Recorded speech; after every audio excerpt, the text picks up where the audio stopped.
Welcome and thank you for joining us. You're listening to the Beyond 50 radio program. I'm Daniel Davis. Today we would like to take a moment to honor our veterans who serve our country proudly, sometimes going into harm's way and leaving us Americans scratching our heads wondering why are we still consistently going into places that, well, maybe we don't have any business. Well, joining us here on the Beyond 50 radio program, we would like to actually honor specific veterans who go in on assignment as war correspondents and actually try to go in search of the truth and present that to us. So perhaps that one day we can make better decisions and maybe not even get on those conflicts in the first place. On the program, former soldier who spent 7 years with the Royal Artillery, he developed a passion for photography and first became involved in journalism on a mission to the Balkans. He has since worked as a photojournalist and filmmaker in combat zones around the world, which include, as we've been hearing a lot about, Libya and Syria. Today we're going to be talking about his book, Under the Wire. This is a story about a specific war correspondent, Marie Colvin, and she's going to be we're going to be talking about her today and this book, Under the Wire. Paul, thank you for joining us here on the Beyond 50 radio program. No, it's a pleasure. Thanks for having me, Daniel. Now, tell us how you came to write this story. You worked with Mary for quite a bit, didn't you? Well, that's right. We first met when we were both trying to get into Iraq about 12 years ago. Mm-hmm. We met in northern Syria. And our paths kept crossing through various war zones out the world. And just when the Arab Spring kicked off, I got a call from the Sunday Times saying, would you be happy to team up with Marie Colvin and go and cover the conflict in Libya for us. I jumped at the chance, with such a legendary status, even amongst journalists, that it was an offer you couldn't refuse, really. Mm-hmm. Now, how do you decide to get involved with something like this? A lot of people, soldiering sounds like a pretty cool thing, but you guys go in with cameras and pens for crying out loud. Yeah. When cameras, pens, and cigarettes, that's my toolkit. Right.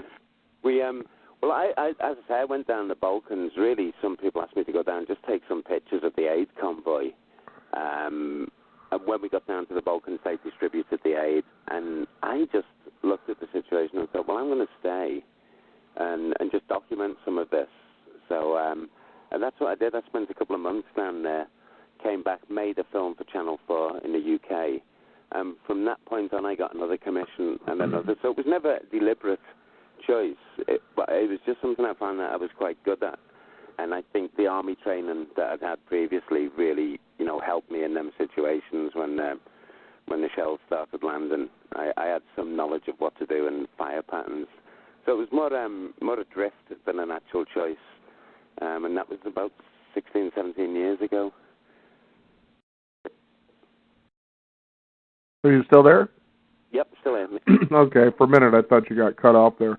Now, what's really fascinating about this story is that we hear about one Marie Colvin, and this is an award-winning American journalist. She covered foreign conflicts for British newspaper, the Sunday Times. And this was from 1985 until her death in 2012, winning many awards. And as you read through the book, you realize the kind of woman that has put herself in this particular, I guess, call it passionate calling, if you will. And you'd have to be passionate when you think of, some of the things that you actually encounter that you go through here. For instance, as I'll take a quote from the book, sometime in the next week I would hand over my destiny freely and willfully to a bunch of smugglers whose real names I would never know. Then there was the sobering thought that at some point there would be lots of people working very hard to stop me from reaching my destination, or worse, trying to kill me. Boy, what were you guys thinking? Yes, good question. It is that to get to the heart of the subject. There are people who cover the geopolitical aspects of war very well. The political aspects. What me and Marie, I guess our calling was to go to the opposite extremes, and to get to where them bombs and missiles would actually land, and look for them stories that actually make it far more real. I think war, if you can narrow it down to to the people who are suffering the end results of the geopolitics. So we would really go to any length to get to them human stories, to give them a voice and to give them a face, and to say that war isn't, just about clinical precision bombing. It has an effect on the bottom level, and to get to that place, you really do have to commit to take them risks. You minimize the risks, but you have to take them. There's no safe way in to get them stories. And I know, as you were saying in your book, is that there got to be a point for you, especially as you were seeing how the civilians were having to deal with the situations, that there were points that you almost felt like you were about to lose your faith in humanity. Yeah, especially with Syria, because I'm used to covering wars, and what we found when we got to Syria wasn't really a war. It was more this 28,000 civilians within a very small neighborhood. And when you saw that the amount of shelling and rockets, it was continual, and the end results of that, you really do question sometimes, what is this about? They were just slaughtering civilians, and, it was being portrayed as a war, but it was very hard to deal with sometimes when you saw the end result of the kids, 2-year-old babies with sniper rounds through the head or the heart. That makes you question how far, how low can it go? Right. And I think we found probably the lowest I've ever seen in Bab al-Amra in Syria, in the town of Homs. I can't see how it could have gone any lower. Now, tell us about who Marie Colvin is. And you worked with her, and who she was. She was, the most tenacious journalist I've ever worked with, the most unrelenting. Once she knew what she wanted, that town in Homs, she saw the women and the children, and that became her story. There was no way on this planet that Marie would walk away. And as you read through the book, you find other situations where she would not walk away from a story. She just didn't have it in her to leave 28,000 women and children being shelled. Like I say, she was tenacious. She would go the extra mile to find the reality of the situation, and I think that's what made her such a fantastic reporter. Her words would paint such a picture for the world to pick up on. And if people who read that work and read their articles over the years realize that, I think she was, the best of her generation. I can't think of anyone else who went to the levels and degrees that Marie went. And she also had the quirky side. Before we go in to Syria, we'd be staying in nice 5-star hotels, and she'd be going like, if I'm going to sleep, on a concrete road for 3 months, I want a bit of luxury before I go in. So and she had a fantastic sense of humor, and that's what I think kept us sane in a lot of the conditions. We both had that sense of humor that matched, and that's what made it such a pleasure to work for. Someone who was honest and tenacious but funny, and with a great quirk to her personality. Now, tell us, Paul, as you worked with her, did you sometimes get the feeling that it was because of her you were getting through some of the hairy situations you found yourself in? I think we both bounced off each other on that front, really. There was like an unspoken communication that we could look at each other and say either yes, no, or she'd turn on the charm and get us through a particularly dangerous roadblock. With this, and if it had been two guys, maybe wouldn't have got through that roadblock or that situation. But Marie could read situations very well and deal with them. So many a time, it'd be like, Paul, you talk, or Marie, you talk, and together we managed to really to weasel our way out some pretty nasty spots and situations. So it was always like we'd drive up to a roadblock and there'd be 50 guys looking not very happy at us showing up, and we'd have to make this very quick judgment call about who was gonna do the talking on this one.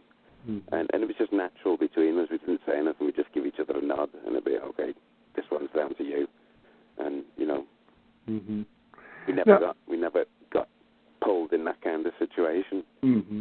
Now, tell me, Paul, this must be very frustrating, especially for her, serving from 1985 until her death in 2012. But as you go and you get the story, you get to the heart of the truth, and then you see the end result that's actually being broadcast to the public or written to the public, and you notice that, of course, it changes. The story seems to be much different than what you actually experienced. Did you ever sense a feeling of frustration from her when these things actually would happen? I think Marie was incredibly firm with editors about about what it was a brave editor who actually did too much messing with the story. That was one of the conditions that Marie would. Obviously, we were asked from the London end, to investigate A, B, or C. But once that had been given, Marie was quite tough. She would fight her corner.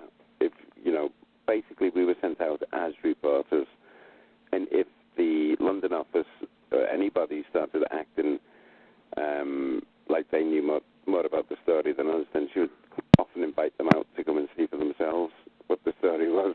So she was good at that. So there was often frustration about where we should go and what we should cover. But once we were there, she was very much, left to her own devices on that front. There was a good amount of trust between the office and Marie with regards to the story. So it didn't happen too often. It's frustrating when events overtake you, being a Sunday paper. So you can print something on Sunday that you've had all week, but things will have changed, on the Friday, Saturday, and Sunday. Mm-hmm. So it could often slip out of date accidentally. But as for interference, the editors, I think they knew that they could trust Marie completely. So it was very little editing done afterwards. Now, in the book, especially as you get to the part where you advance into homes, I guess is the right way that you pronounce that. But that was some pretty hairy stuff there. Yeah. I mean, we'd come into Syria illegally anyway, so we'd come across with the smugglers and the gun runners and the Free Syrian Army, and the journey across Syria was always in the backs of vans or motorbikes. But then when we were outside of Homs, about 10 kilometers outside, the Free Syrian Army disclosed that they were going to take us in through a tunnel that was 3 kilometers long. It was like a storm drain. You couldn't stand up straight in it. It was that small. And it was a 3-kilometer walk with your kit, bent double, very little oxygen in the tunnel because they were running a small motorbike up and down as well with supplies. So this tunnel was just filled with fumes, very little oxygen. And as you were going through it, you could actually, you could feel the shells hitting above and feel the tanks driving around.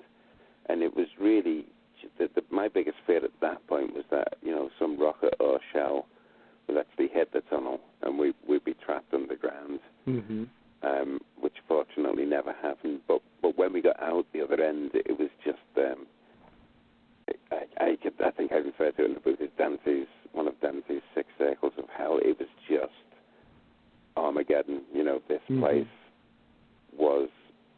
We both looked at each other, and we'd been in Misrata for 2 months in Libya during the real siege of Misrata, which we thought was as bad as we'd ever see. But when we saw what was happening to Homs and the Bab el-Amra neighborhood, we both looked at each other and said, I've never seen anything like this.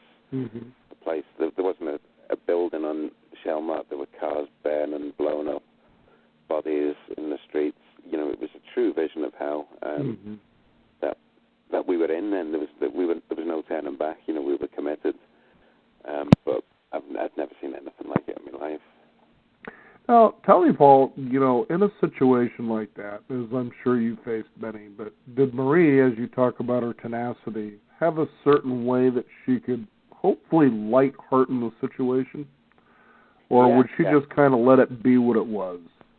No, she would. She had a great manner about it when it came. The moment you show up in these places, you tend to get surrounded by people, all with a story to tell. And and she would break that down from just lots of screaming people and focus in, and at the same time make people feel at ease, so people wanted to talk to her. She was very good at them situations of making it comfortable, but she wouldn't forget the fact that it was, a living hell. But in order to get the people's words, she'd have a very calming effect on people, and that was one of her great strengths, that ability to be in the middle of that, yet get people talking coherently and with their true feelings. Mm-hmm. It's such a fascinating story, and it certainly is one that keeps you gripping and on the edge, and it's much different than when we hear about Syria in the news here in the United States. It's sort of sugar-coated. You don't really think of the casualties that actually are occurring, and I think a lot of times people piece together a war, it's between, let's just say two armies, but you don't realize, well, those are probably, to a degree, the safest guys. It's the people that live in these areas that are, all of this is going on, and I think sometimes that's forgotten quite a bit about. Yeah, I mean, that you've hit a very good point there. That is why we're there. We tend, if we can help it, not to get involved with the two armies as you described, because it's the people who live in them houses, the army or the Free Syrian Army or wherever you are will come into town. They'll have their battles and they'll disappear to the next place. But it's the tragedy that's left behind. The people left to pick up the pieces are the civilians who have no defense. They just sit in their houses and cower, and if they're lucky, the fight will pass on. If they're unlucky, like in Syria, I don't think there is a village or a town there that has been left unscathed, and it doesn't pass on. They'll be executed. It's just exactly as you say. The two armies is everyone's image of war, but when you're on the ground and you see just the effects it's having on the people, the unarmed combatants, the old, the young, it's truly a horrifying picture, but that's what we're looking for. That's why we try and humanize it, and by giving them people a face, it's much easier to portray the actual brutality and the harm that's done by personalizing it and by making it about people and not about armies and not about politics. And that's where we try to approach how we report a war from. Now, there's also the doctors and the nurses, and you write about that, and you realize, my goodness, there's so many dimensions you just don't think about outside of winning and losing at times when you haven't been in it. Tell us about that. Yeah, the doctors and nurses in Bab Ramra, they were the targets. The Assad regime despise anybody who gives any help to people who've been injured, because they just assume they've been injured fighting. So in Bab Ramra, this small neighborhood we were in, they were the targets, and it was kind of ironic in the sense that when the Mon and Marie died, we were both trying to get to the field hospital that we visited before, so we knew the doctor. And then, unfortunately, what happened, the rocket hit. And I had this kind of huge hole in my leg when I didn't know anything had happened, so I kind of felt my leg. And my hand just popped out the other side of my leg, and I was stood there smoking like a cartoon character. And my hand was sticking out the other side of my leg. And to be honest, the first 10 seconds of thought I had when that happened were, oh my God, hospital food. Leather potatoes, congealed custard. And I was stood there in a building that once was, kind of having these random thoughts. And so it took about 10 seconds. I snapped out of it, and I grabbed the vein in my leg, the artery, to check it was still intact, and the bone, and then I put a tourniquet on. And they took me to the hospital, which sounds great, until you realize that the field hospital is actually the target. So it's this bizarre little twist that to get treatment, you have to go to the most dangerous place in Homs. And it's full of volunteer doctors, nurses, most of them medically untrained, who are just doing the best with this daily, 30, 40, 50, 100, 200 dead or dying or ripped to pieces, people being dragged in with no resources. And I mean, they are, if the word hero is ever going to be used, it is in connection with the doctors and the medical staff of who've all through this conflict, seen the worst that humanity has to offer. But also, they've been the targets. They are the most hunted people in Syria, are doctors and nurses, and that kind of shows the attitude of the regime. If they can kill the people who are helping the injured, then that's a victory to them. So again, Paul, I'll ask the same question I did at the beginning of the program. Why would you decide to do something like this? Damn, I thought you'd forgotten about that one. I think one of the reasons I keep doing it, and it's multifaceted, there are a number of answers, but one of the reasons I keep doing it is I never think I've done a good job. When I come back, I always think, damn, I could have done better. I could have got this. I could have shown this better. I could have helped. I think each one of us in their own way who wants to make some kind of difference, wants to help. So I come back and I think, did I do as good a job as I thought? And I thought of many ways I could do it better. And so I'll go back out again to try and do a better job each time. And that better job includes telling the stories of the people with no voice. And as Marie was often quoted, to bear witness and to get it right. I think there's some of the driving points, but I don't like the kind of accusation that's often flung around of war junkies or adrenaline junkies. Right. I don't like that. If you want to get adrenaline, you go tie an elastic band around your ankle and jump off a cliff. It's easier. So I don't like that term. Adrenaline's there to keep you alive. You need that surge of adrenaline to get you to think fast and act fast when the situation runs out of control. But trust me, there is nothing nice about being shot at or having shells landing around you. That's generally what happens when we're trying to get to the job or on the job. It's not a reason in itself to do it. Well, and there's no doubt, too, with you and Marie, is that you're driven by a passion, as I had mentioned earlier in the program, in the pursuit of truth. And that's what you're dedicated to, and that sort of gives you an armor, if you will, as you go into these situations. Adrenaline junkies, I just don't think would last very long. After a couple of the rough things that you two had been through, I think they'd be pretty much calling it quits. We're not surfing giant waves here. Yeah, that's right. I think there are people obviously who go out and think this is going to be a big kick.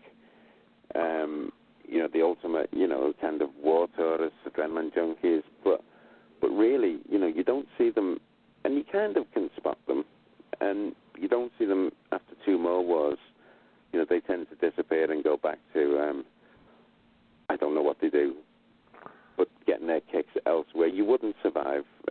You'd have no reason to be going back unless you actually have a specific purpose and a driving. It is a motivation. It's a driving force that you put up with the risks and the dangers.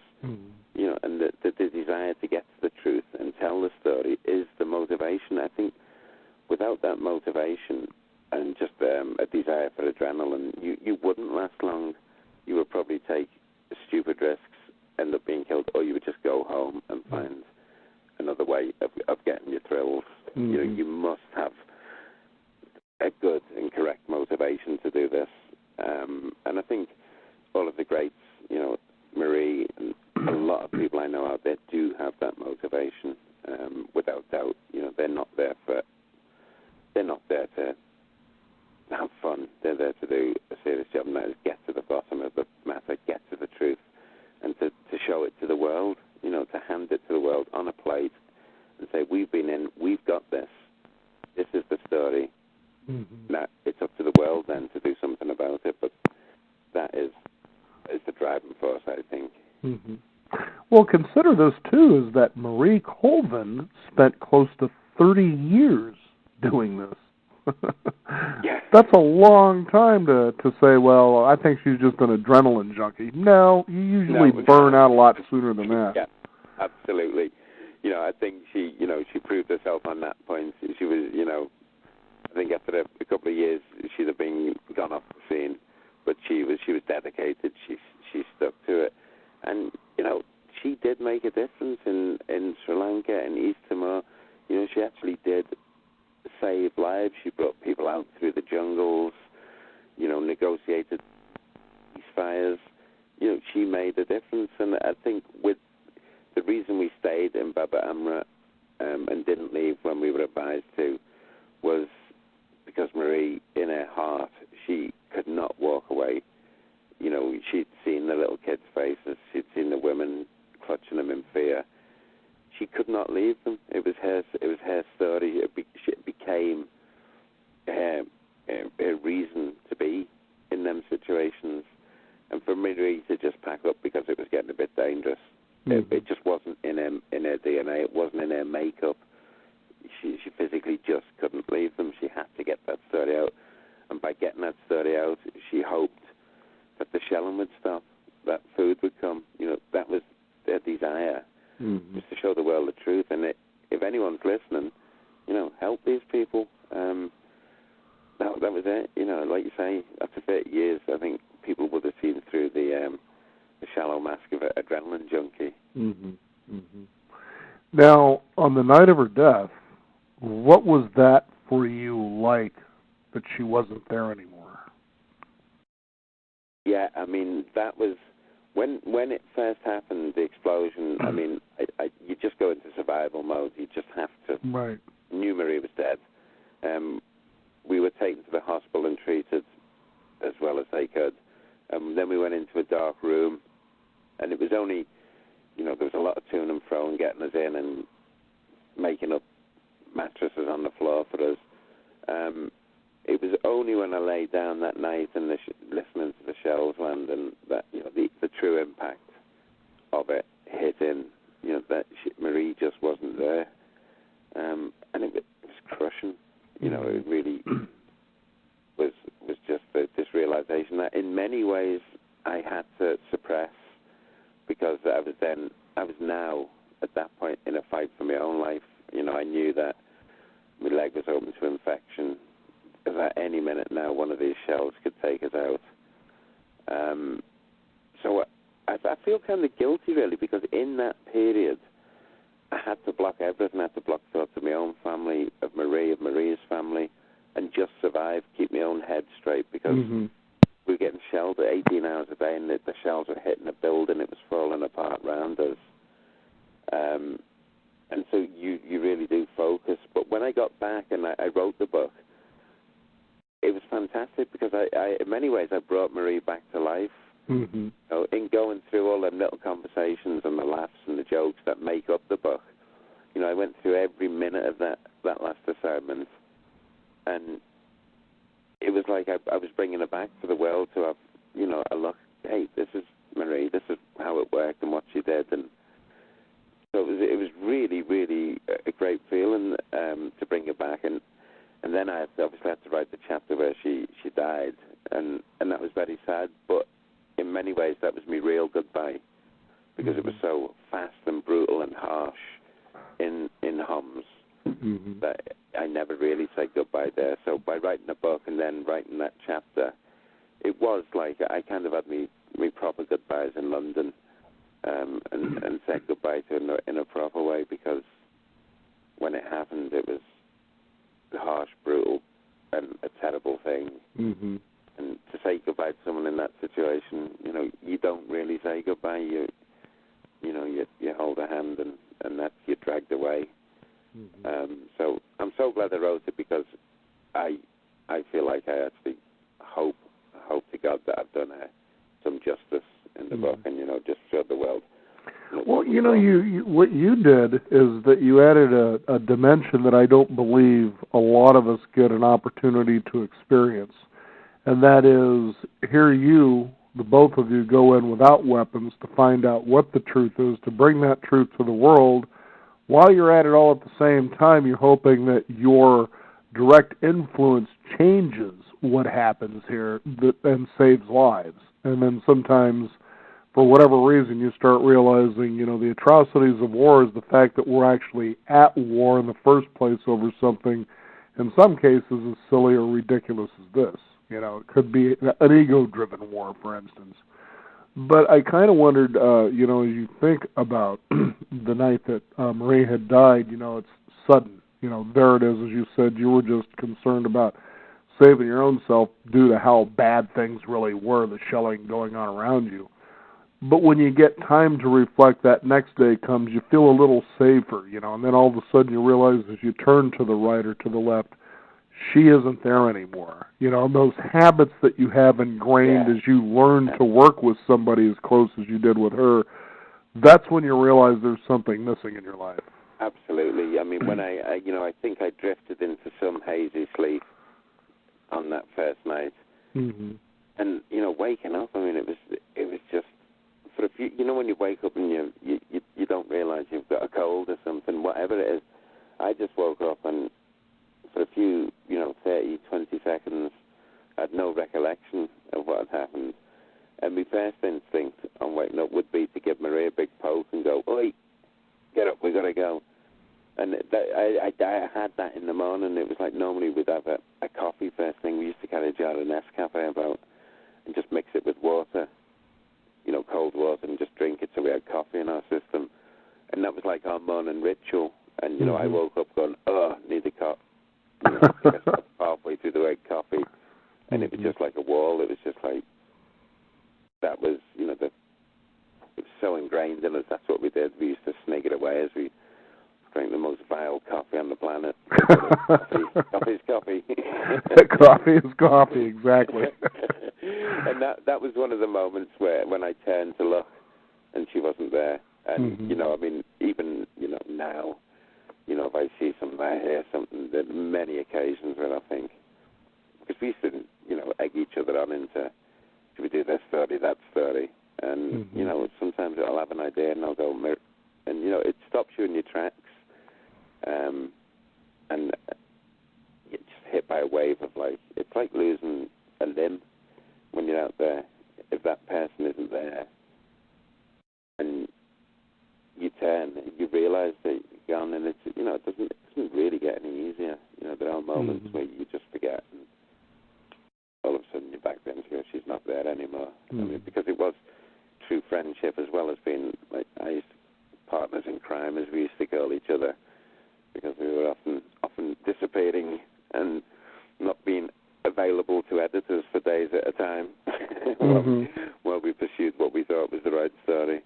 And, that is something that's irreplaceable, really. I can't, I don't see anyone filling them shoes.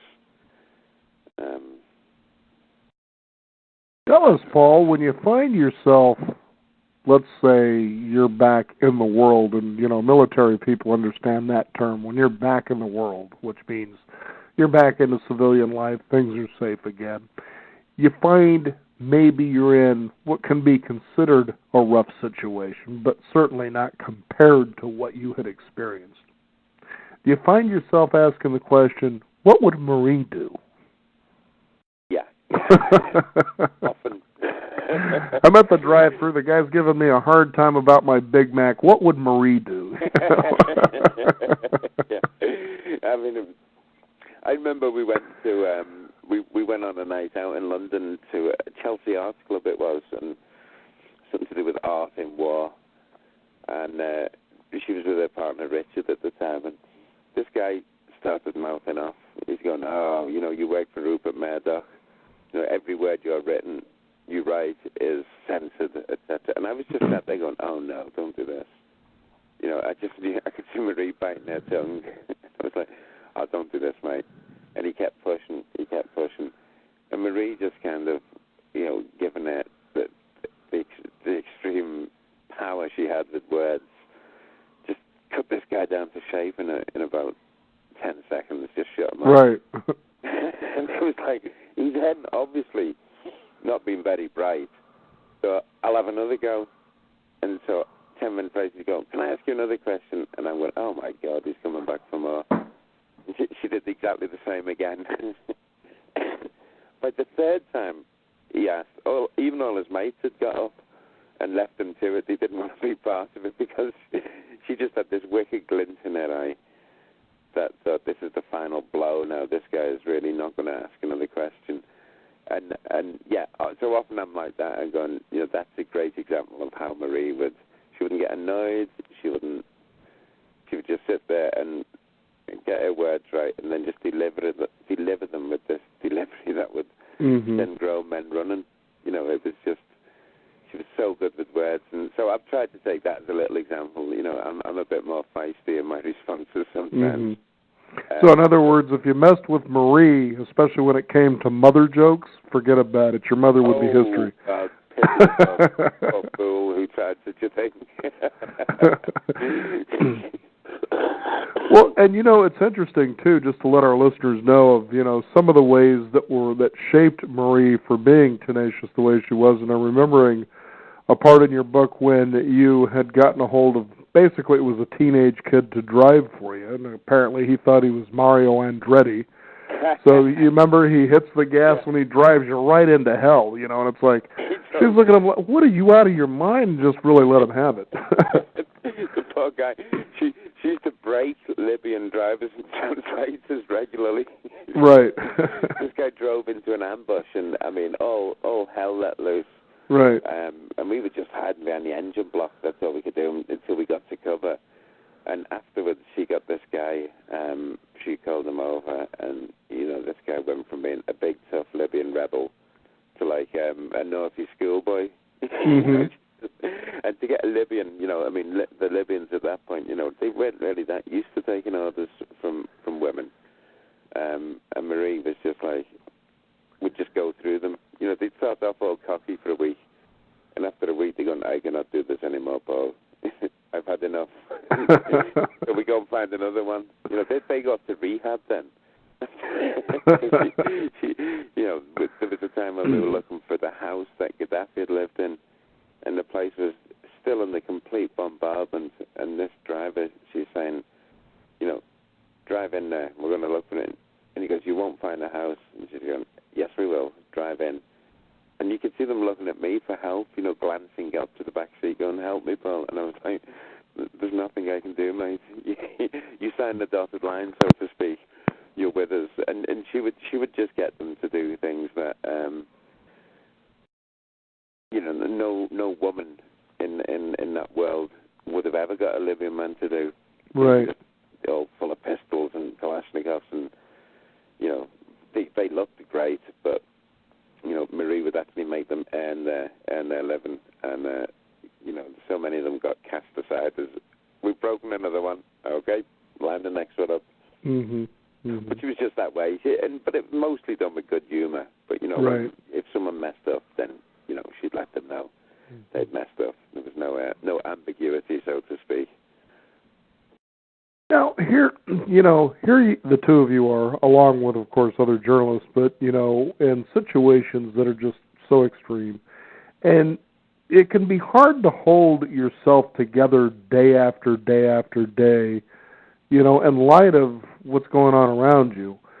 Did you ever feel comfortable feeling vulnerable when you were around Marie? Did she feel like there was a sense that, go ahead and open up if you need to and just kind of let it out a little bit because we got to pack it back up and go back in anyway?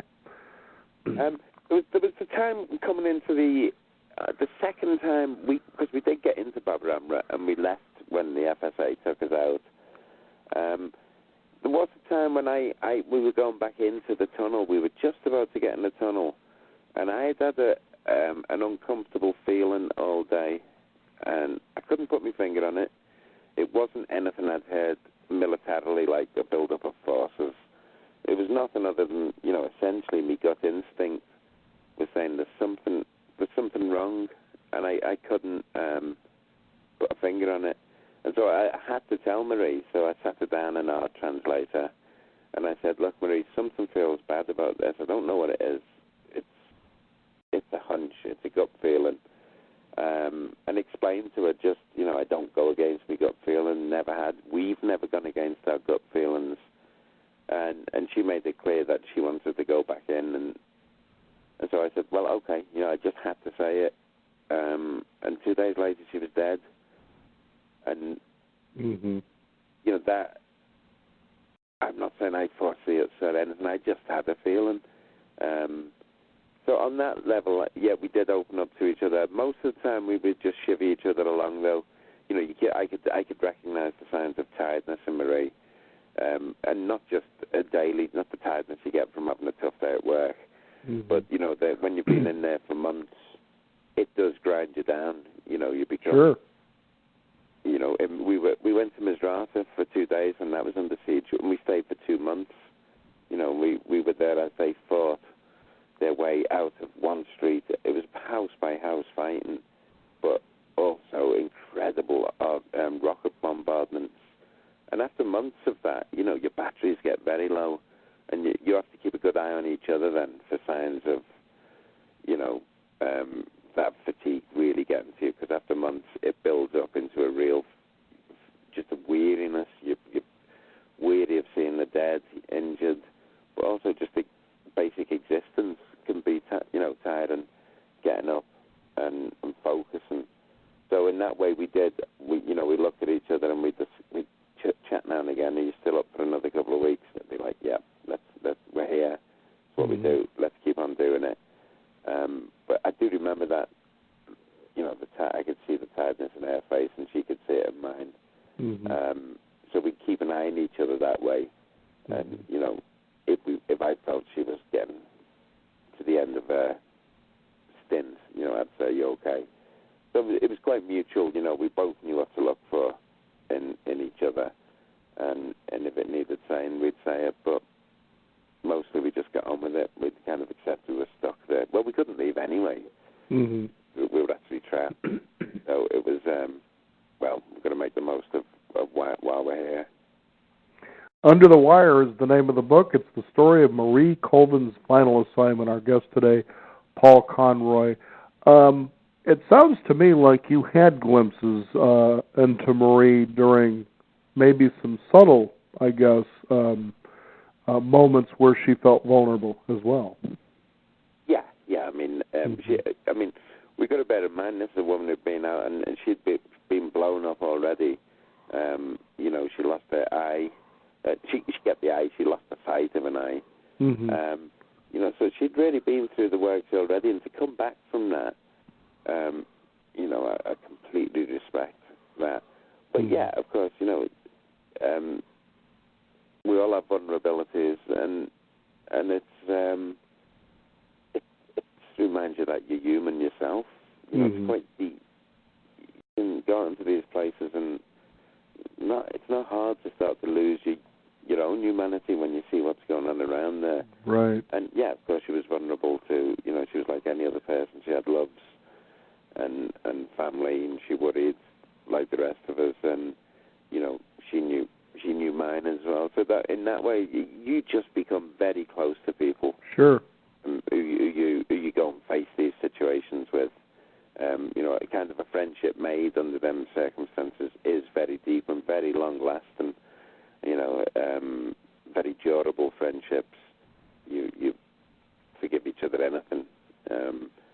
And so, she had this reputation, that was hard-ass war reporter, nothing, but like anyone else, she was human, and she had her frailties and her sadnesses, and, she was a full person. She wasn't so single-minded that she didn't have a human side. And, of course, under massive amounts of stress, months at end, anyone, you would be inhuman not to show frailties at hand. But you just look out for each other. That's the beauty of such a partnership.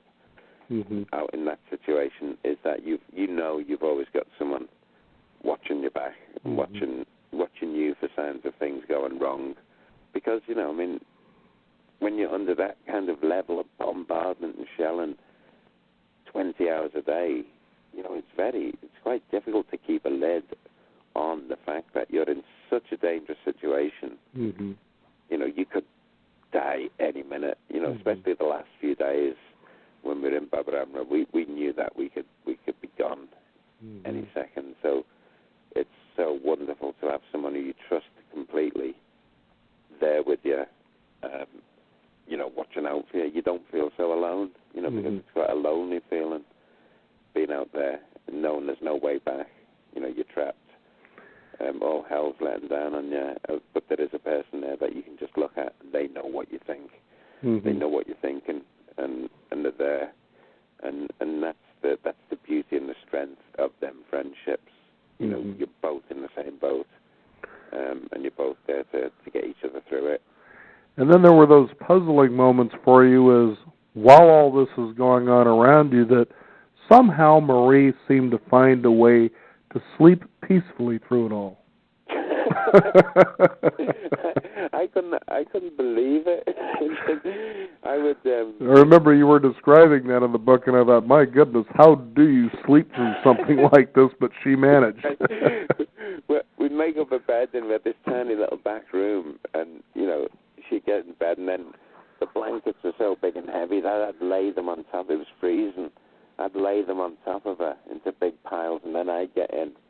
And she'd be like, I'm not going to sleep, I'm not tired. And, literally 5 minutes later, there were these deep bass rumbles coming out from under this blanket. And it was like, she snored like a trooper. and she'd gone on about, when she was in Chechnya, she'd have to sleep in a cave with some Chechen rebels. She goes, I hate snoring, men snoring, blah, blah, blah. And then the next morning, I said, Marie, you snore like nothing on earth. And she was like, no, I don't. And I said, well, you do. So the next night, pile of blankets back on it again. And it was just a great one-liner from our translator, Whale, who, over the rumbles of the snores and the shells, was like, Paul, does Marie have a partner? And I was like, yeah, Richard, lovely guy. And then another great snore interrupted the conversation, and he just went, he must really love her. Like, absolutely. They bear in mind these were snores that were covered by 8 blankets. God knows what they would do unleashed. Crazy. I'll tell you, it's a compelling book, and it's certainly one that I would also encourage our listeners, to read, just because, the elements of what a reader experiences through the eyes of both you and Marie, it's just incredible. And, you kind of hope that maybe one day you guys might be able to do something else, besides cover war, but, we don't know whether that'll happen or not. What are you doing with yourself these days? Well, I'm doing... I did the book when it came out. That took me the best part of a year. But now I'm kind of doing some UK work for the Red Cross and for various charities, really, just highlighting the plight of refugees who actually make it out of these war zones. So I've just done I've got an exhibition coming out next week, which is really interesting for me because I tend to see the end where they run away from. Why they run away. And I'd never really given it much more thought, really, as to what happens. I'm just happy to see them safe out of the country. So the Red Cross said, would you like to go around and visit Syrian refugees who've made it to Britain and, get some portraits of their life in Britain, and which turned out to be a real eye-opener because, you think of the hell, the hell they've left behind.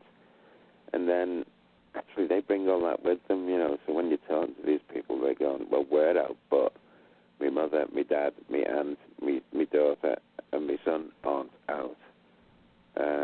And then I just kind of think, can you imagine having your family ripped apart? You're in a country in a virtually empty house with a coffee cup, nothing to do, and your family are still going through this. It's an unseen aspect that I'd never considered, and so hopefully I can kind of knit the two, show pictures of what they ran from and what they ran to, and tell their stories, and really complete the circle. From us going out there, seeing what happened, come back and seeing the end results. So that's kept me busy. Really, I tend not to I'm not very good at sitting down and relaxing. I tend to like to do things. Well, Paul, I kind of beg to differ with you on that, because one of the photos in the book shows you laying down with a beer on your stomach. What's that all about? I must confess I was quite relaxed at that point.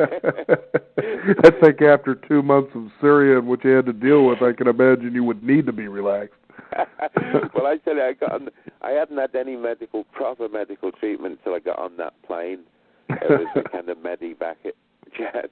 And I got on, and the doctor looked at me, and he goes, Paul, he said, you've got two options. And I was like, for painkilling. And he went, like, ibuprofen and paracetamol.